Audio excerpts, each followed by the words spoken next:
with the OKC Thunder game or Jazz game just being canceled, with everything that's going on, what can you say about where you guys are as a team in terms of handling maybe a little bit of panic?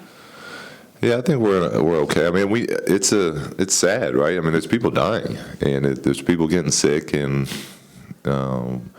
we've talked about it as a group, but we're as far as where we're at with our minds and ready to play basketball, we seem to be fine. We'll find out tonight, but our guys have been in a good place, and it's a lot going on out there, but the NBA is doing everything they can to make sure that teams and players and fans and everyone else is safe, and as long as they feel that that's good to go forward, then I would expect our group to be ready to play in what's a fun, exciting game tonight.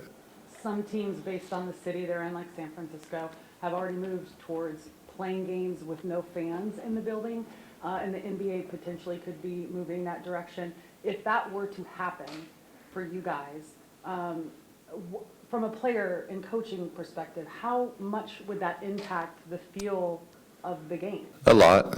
I mean, part of why this is so much fun is you get that energy, whether you're on the road or home, and the crowd is going nuts, and there's momentum shifts, all these things that play into making the game so fun that we're all used to. And now that would obviously change. How much it would, we won't know unless it happens. And if it does happen, then we'll adjust and learn from it. But right now, there's no way of knowing that.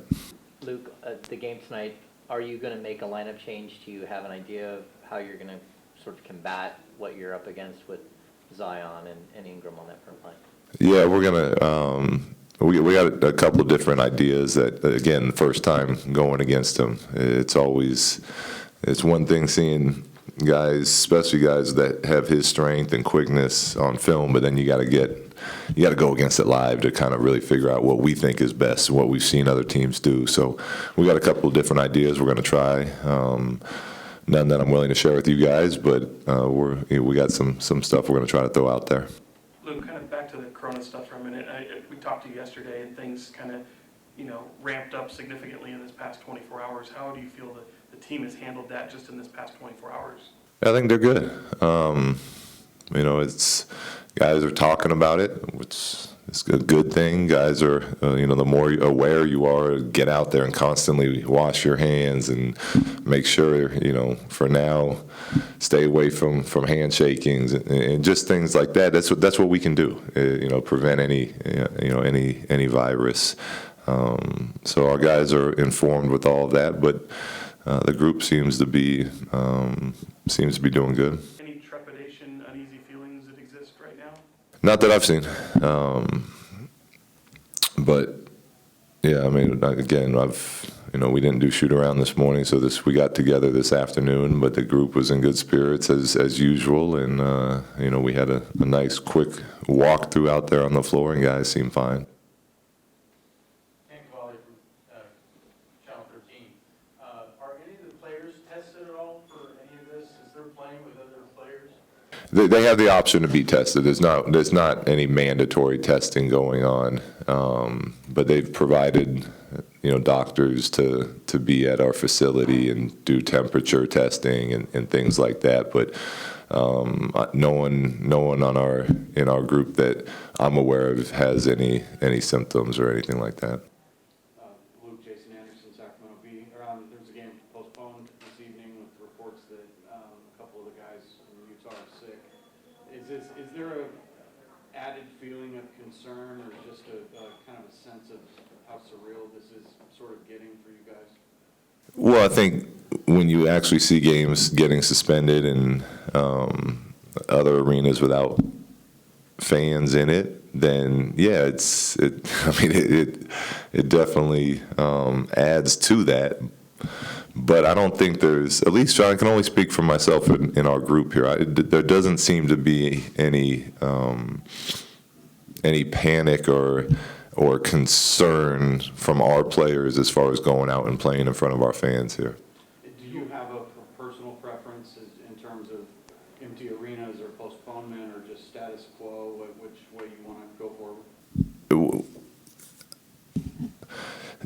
The NBA does a good job of making these choices. I've said last time, I have my family comes to these games. I'm not personally, I think as long as we're doing what we can do, we have to keep living our lives and enjoying these opportunities. So that's what we do as a family. But I think it's a personal choice for everyone. And whether the fans are in or out, that's going to come down to a safety decision made by the NBA and fans themselves, until that point becomes a mandatory, if it becomes a mandatory thing. Coach, you just. Two more questions, please. This is not mandatory for the testing. Does that expand down to the coaching staff and the rest of the people that works around the team? What, not being mandatory? The testing. Yeah, it's not mandatory, for any of us, but it's. But is it offered to, just not the players, but you? Yeah. The doctors have been into our facility to take temperature, to whoever needs or is feeling under the weather has the opportunity to sit down and meet with the doctors and have them look at them. But like I said, everyone that I'm aware of on our group, no one feels under the weather.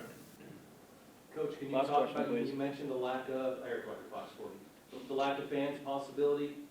How would that affect the game, just from the players' coaching standpoint? Well, we don't know. It'll be, most of these guys played major D1 college, and those games are sold out. NBA games are always sold out. And a lot of the fun and enjoyment comes from pushing yourself to the, to the limits and having that fan base help you get through that and cheer you on and motivate you. So to play in an empty, quiet arena, it would be odd. It would be different. It'd be strange.